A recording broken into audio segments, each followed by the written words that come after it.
Ladies and gentlemen, have you ever stood in a room, surrounded by people? There is a silent war happening within each of us. It's not about the outside world, not about circumstances, or even people. It's the inner battle between how we feel and how we act. That space between stimulus and response, that's where emotional discipline lives.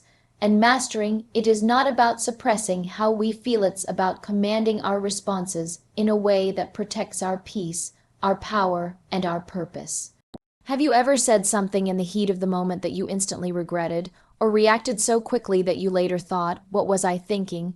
That right there is the absence of emotional discipline.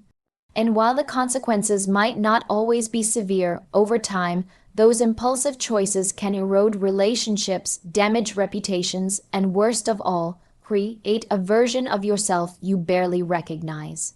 Mastering emotional discipline means choosing long-term stability over temporary satisfaction.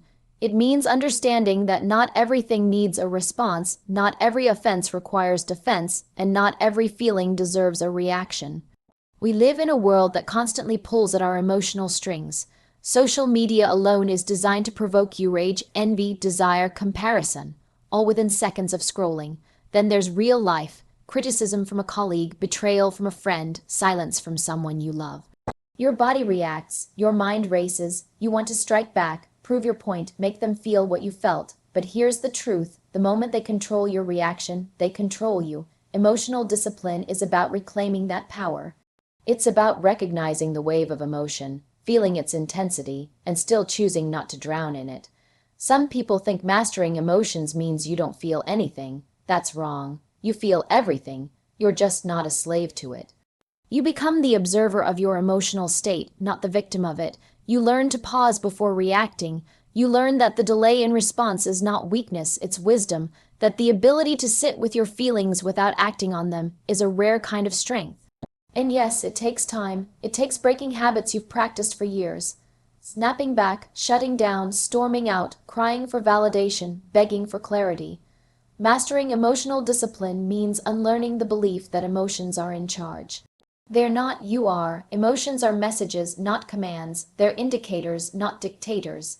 Anger tells you a boundary was crossed, but it doesn't give you permission to destroy someone. Sadness shows you something meaningful was lost, but it doesn't require you to live in despair. Jealousy reveals what you value, but it doesn't mean you're not enough. When you master emotional discipline, you listen to these messages without letting them take the wheel. You start asking yourself better questions. Is this feeling true or just loud? Am I responding or just reacting? Will this matter in a week, a month, a year? One of the greatest shifts happens when you stop letting people's actions dictate your emotional world. Not everyone deserves access to your peace.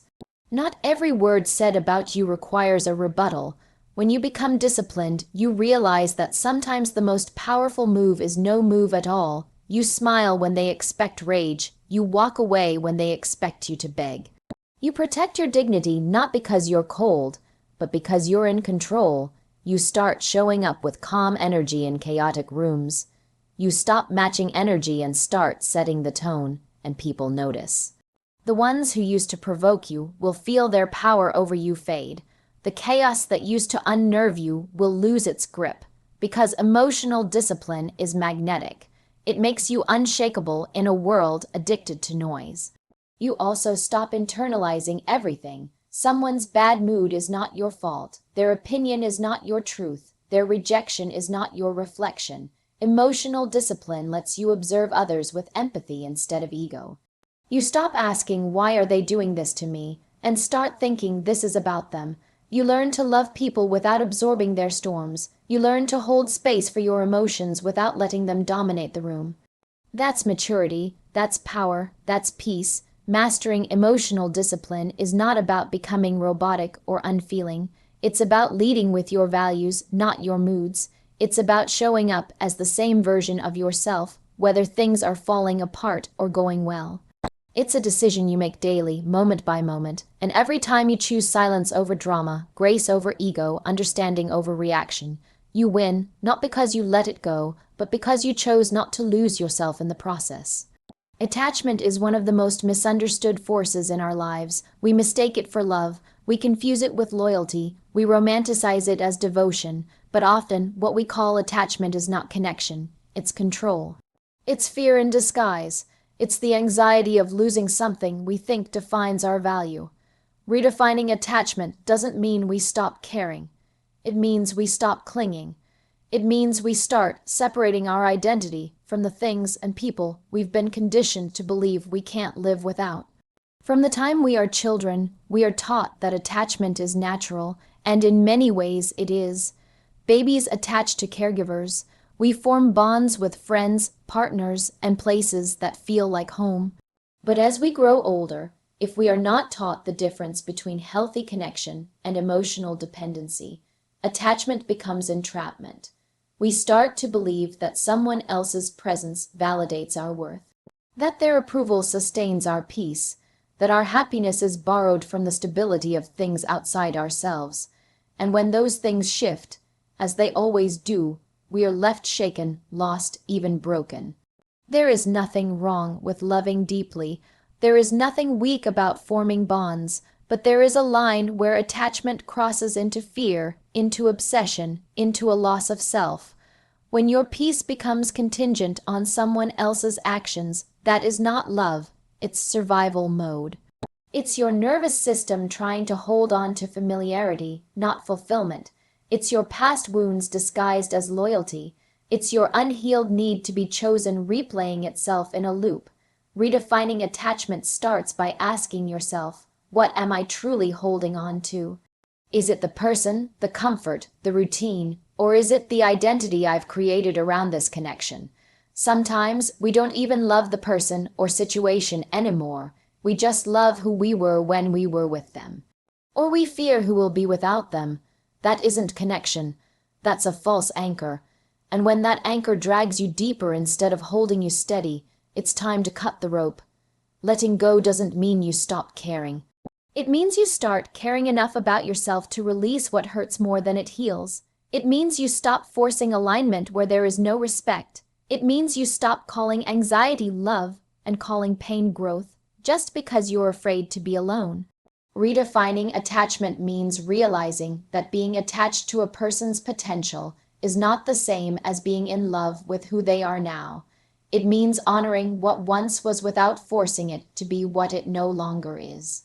And yes, it's hard. It's uncomfortable to unhook your heart from something you once believed in. There's grief, there's emptiness, but that space, that terrifying why, open space is sacred. It's where your true healing begins.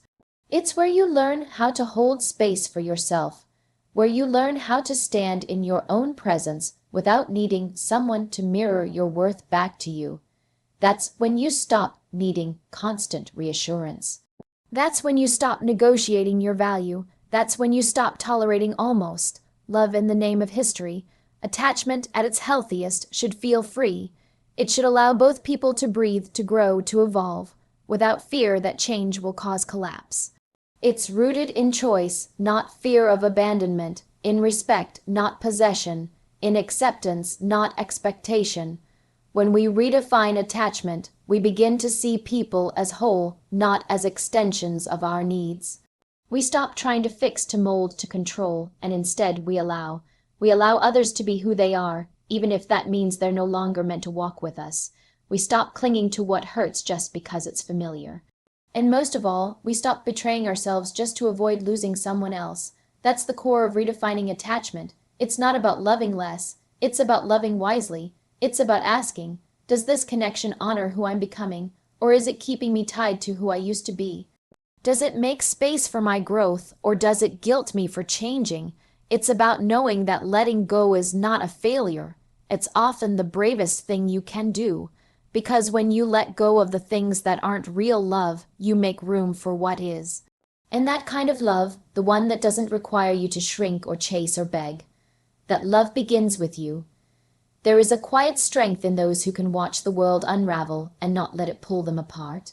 Observation is often mistaken for passivity, but in reality, it is a deep form of power. It's what separates those who are constantly at the mercy of their emotions from those who learn to master them. We live in a culture that glorifies reaction, quick comebacks, instant responses, and the need to prove a point. But the truth is, most of what people say and do has little to do with you and everything to do with them. When you react, you personalize it. When you observe, you begin to understand it. Observation isn't weakness, it's intelligence in motion. It allows you to see beyond the surface, beyond the noise, beyond your own triggers. When you observe instead of react, you give yourself time to process, time to choose, time to respond in a way that reflects who you are, not what was thrown at you. In moments of tension, the most composed person in the room is the one who sees everything but speaks only when necessary. Not because they are afraid, but because they understand the value of restraint. They've learned that reacting out of impulse often creates more damage than the original offense ever could. How many situations have spiraled because someone couldn't pause for a moment to breathe before responding? How many relationships have been damaged not by the problem itself, but by how it was handled in the heat of emotion? When you lead with reaction, you hand over your power. You become predictable, manipulable, easy to provoke. But when you observe, really observe, you see the patterns, you hear what's not being said. You notice the shifts in energy, the inconsistencies in behavior, the motivations behind the words. You start to realize that not every insult is meant to be taken personally. Not every question requires an answer, and not every battle deserves your presence. There is also great emotional clarity in choosing to observe. You stop being triggered by things that once consumed you. You begin to develop a sense of internal distance from the chaos. That doesn't mean you're detached or numb. It means you've trained yourself to respond with intention. Observation creates space between you and your impulses. In that space, you can examine your own reactions. Why did this bother me? What wound did this trigger? What part of me is feeling threatened? That kind of self-awareness is rare, and it cannot exist without observation. Choosing observation over reaction is also a radical act of self-respect. It's saying to yourself, my peace is more important than proving I'm right. My energy is too valuable to waste on things that will not matter tomorrow. You don't always need to speak to be heard. You don't always need to fight to win. Sometimes the most powerful move is to stay calm, stay quiet, and stay grounded. Let others reveal themselves. Let the truth rise through the silence. Let time do what heated words never could. It takes discipline to observe, especially when your pride is challenged, your ego feels attacked, or your values are questioned. Everything in you will want to react, to defend, to strike back. But the moment you do, you give away the gift of clarity. You miss the opportunity to understand the deeper truth, and you often say things you wish you could take back. Observation trains you to lean into discomfort without being ruled by it. It allows you to feel fully without becoming consumed. It gives you the patience to let things unfold naturally instead of trying to control the outcome with force or fear. People will test you, situations will frustrate you, but your reaction is not owed to anyone. You are not obligated to explain your calm, to justify your silence, or to validate someone else's chaos. Observation gives you choice, and in that choice is freedom. You get to decide when to speak and when to stay still. You get to choose which energy you engage with and which you walk away from. This is how you preserve your peace. This is how you reclaim your control. When you practice observation, you'll find that you're no longer easily shaken. You won't be as triggered, as drained, or as reactive. You'll see things for what they are, not just how they make you feel in the moment, and that shift changes everything. You become the eye in the storm, the calm, conscious presence in a world full of noise. There is a kind of power that doesn't announce itself. It doesn't raise its voice, it doesn't demand the spotlight, and it doesn't need to be recognized to exist. That power is silence. In a world that constantly screams for attention, where noise is mistaken for relevance and volume, is confused with value, silence is often misunderstood. People think silence is weakness, that it's a sign of submission, of having nothing to say, of being defeated. But true silence, intentional silence, is a form of mastery. It takes more strength to say nothing than to say something you'll regret. It takes more courage to walk away than to engage in chaos that leads nowhere. Silence is not the absence of thought or emotion. It's the presence of control. It's the moment where you choose to protect your energy instead of pouring it into a situation that doesn't deserve it. It's the decision to prioritize your peace over the temporary satisfaction of getting the last word. Anyone can react, anyone can yell, accuse, defend, insult, but it takes someone who truly knows their own power to respond with stillness. That kind of restraint is not born from fear, but from clarity. It says, I don't need to prove anything here. I already know who I am. There's a common misconception that silence means acceptance, that if you don't speak up, you're okay with what's being said or done. But silence, when intentional, is far more layered than that. Sometimes silence is the refusal to engage in disrespect. Sometimes it's the boundary that doesn't need to be explained. Sometimes it's the loudest response you can give, because nothing unsettles those who seek to provoke more than someone who refuses to react. They want your emotion, they want your attention. Your silence denies them both. There's also a quiet dignity in choosing silence when the temptation to speak is at its peak. When you're misunderstood, when you're blamed unfairly, when lies are being told, everything in you may want to correct the narrative, to fight back, to make it right, but sometimes the truth doesn't need defending. It just needs time, and silence in those moments becomes a declaration. I won't stoop to this level. I won't break my character for temporary control. The people who matter will see clearly in the long run.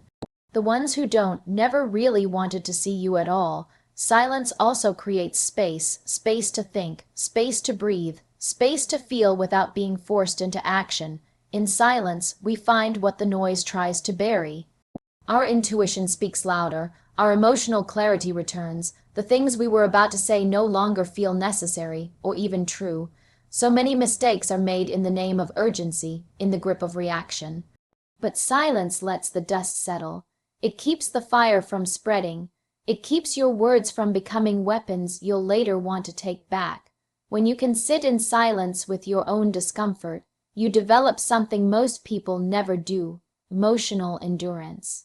And with that comes power. In relationships, silence can teach more than explanation. Sometimes it says, this crossed a line. Sometimes it says, you no longer have access to me. Other times, it simply says, I am not required to explain myself to be valid. There is strength in that kind of restraint, especially when everything in you is screaming to be heard. But the need to be heard often comes from the fear of being forgotten or misunderstood. And when you've made peace with yourself, that fear loses its grip. You stop needing to be loud to feel seen. You stop needing to be right to feel worthy. You just are steady, quiet, whole. The most powerful people are not always the loudest. They are not always the ones giving speeches, making statements, leading arguments. Often, they are the ones observing in silence, thinking 5 steps ahead, choosing their words like they choose their battles. Wisely, rarely, and never under pressure. Their silence is not emptiness. It's calculation, it's control, it's peace. And that kind of silence shifts the energy of an entire room. It doesn't beg for attention, it commands it. Silence is not what happens when you have nothing left to say. It's what happens when you've said enough within yourself, when you no longer need noise to feel significant, when you've realized that growth doesn't always come with sound. There is strength in silence, real, grounded, undeniable strength. And those who master it never lose themselves to things that were never meant to have them in the first place.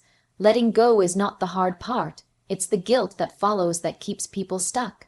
We carry this heavy, invisible weight when we walk away from something or someone we once gave our time, love, or loyalty to. The story plays over and over in our minds. Did I try hard enough? Am I abandoning them? What if they needed me? But here's the truth. Letting go isn't cruel. Staying in something that no longer serves your growth, your peace, or your truth. That's the real betrayal, not of the other person, of yourself. We're often taught that to let go is to give up, that commitment means holding on no matter what, that walking away means we're selfish or disloyal. But what if letting go is actually an act of strength? What if the most honest, most loving thing you can do for yourself and for others is to say, this is no longer aligned with who I am becoming? There is a difference between giving up and letting go. Giving up is quitting from fear. Letting go is choosing from clarity. It's the realization that your energy is not infinite, and that not every connection deserves to be kept alive just because it once felt meaningful. Guilt thrives in the gap between what was and what is. You remember the good times, the promises, the versions of yourself that existed when everything made sense, but people change, circumstances shift. And sometimes, the very things that once gave us comfort start to drain us. You can mourn that loss, you can honor what it meant, but you do not owe anyone your continued presence at the expense of your own well-being. You don't need to justify your boundaries or over-explain your healing. You're allowed to say, "This no longer feels right," and leave it at that. Letting go without guilt starts with rewriting the story. You are not heartless for choosing peace. You are not cold for walking away from dysfunction. You are not selfish for wanting more than survival. You gave what you could. You stayed when it made sense. You tried, and that effort counts, even if the outcome wasn't forever. Relationships, dreams, roles, they all have seasons. Some stay for a lifetime, others teach you something and then pass. Clinging to what has expired only creates more pain. You don't have to stay in places that make you question your worth just because you once felt safe there. We often confuse endurance with love. We believe that holding on longer means we care more. But real love includes knowing when to release, when to say, "I love you enough to let you go because this version of us is no longer healthy." Real love includes loving yourself enough to leave behind what hurts more than it heals. And sometimes the guilt isn't even about the other person. It's about the identity you built around the situation, who you were in that space, the comfort of that routine, the image you thought you had to uphold.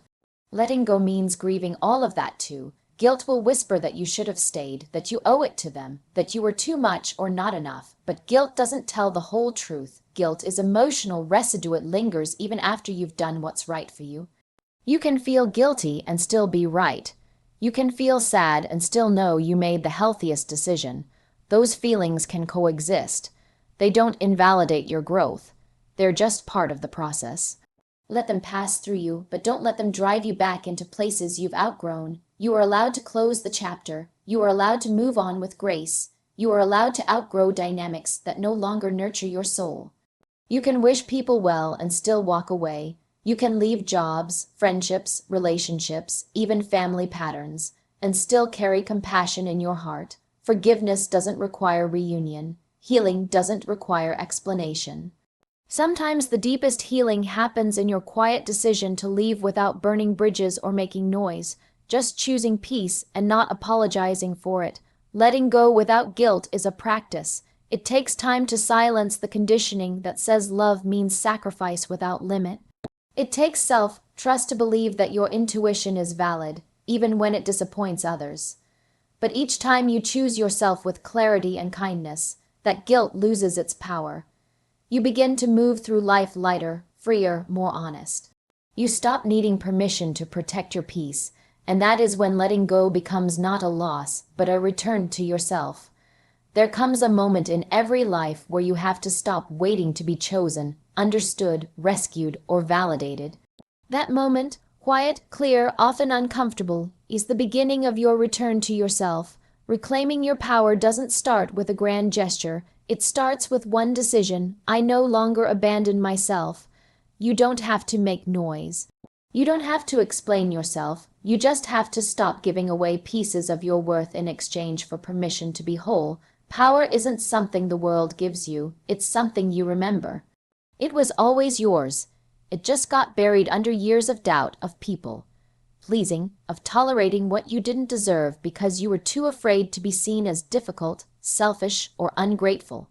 Somewhere along the way, you began to confuse silence with strength, compliance with love, burnout with purpose. You gave so much of yourself to roles, relationships, and expectations that you forgot you were never meant to prove your worth. You were meant to live it. Reclaiming your power starts by telling yourself the truth, the honest, unfiltered truth, about where you've been shrinking, about what you've been settling for, about how often you've said yes when everything in you wanted to say no, about how deeply you've been carrying the weight of other people's comfort at the expense of your own. That truth may sting, it may shake you, but it's also what will set you free, because you cannot reclaim what you pretend you haven't lost. It takes courage to look at your life and say, This isn't who I want to be anymore. It takes self-respect to walk away from patterns you once called home. It takes strength to rewrite a narrative you didn't choose but have been living out of habit. Reclaiming your power means standing in your values even when your voice shakes. It means listening to your intuition before your insecurity. It means choosing alignment over approval and truth over comfort. The world will not always clap for your healing. Some people liked you better when you were unsure of yourself, when you were easier to manipulate, when you didn't ask for much, when you apologized for taking up space. Reclaiming your power means disappointing those people. It means accepting that your growth will make others uncomfortable and not letting that stop you. You cannot honor your evolution and stay small for the sake of others. You cannot rise and remain silent. You cannot choose yourself and still be available to everything and everyone that once drained you. This journey isn't about becoming someone new. It's about remembering who you were before the world told you who to be. Before shame taught you to hide, before fear convinced you that survival was more important than joy. Your power isn't loud or aggressive. It's the steady, grounded knowing that you are enough, that you don't have to beg for respect, that you don't have to earn rest, that you don't have to justify your boundaries, that you are allowed to protect your peace even if others don't understand it. Reclaiming your power is not a one-time act. It's a daily choice. It's the choice to stop seeking external permission, to stop over-explaining your decisions, to stop waiting for someone else to make you feel worthy. It's the choice to stand up even if your knees are shaking, to speak up even if your voice cracks, to walk away even if your heart breaks. Because the moment you choose your truth over their comfort is the moment you come home to yourself. You are not too sensitive. You are not too much. You are not ungrateful for wanting more. You are just no longer available for anything that diminishes you, and that is your power. It's in your boundaries. It's in your discernment. It's in your quiet refusal to accept crumbs when you know you deserve more. Power is not found in dominance. It's found in self-respect, in the way you carry yourself when no one's watching, in the decisions you make when no one is clapping, in the unwavering belief that your life is worth honoring every single day. You do not need a title, a platform, or anyone's validation to reclaim your power. You just need your own permission. And once you give it to yourself, once you stop outsourcing your confidence and begin living from your own truth, everything changes. You become unstoppable, not because you're never afraid, but because you've learned to trust yourself even in the face of fear. You've remembered who you are, and no one can take that away from you again.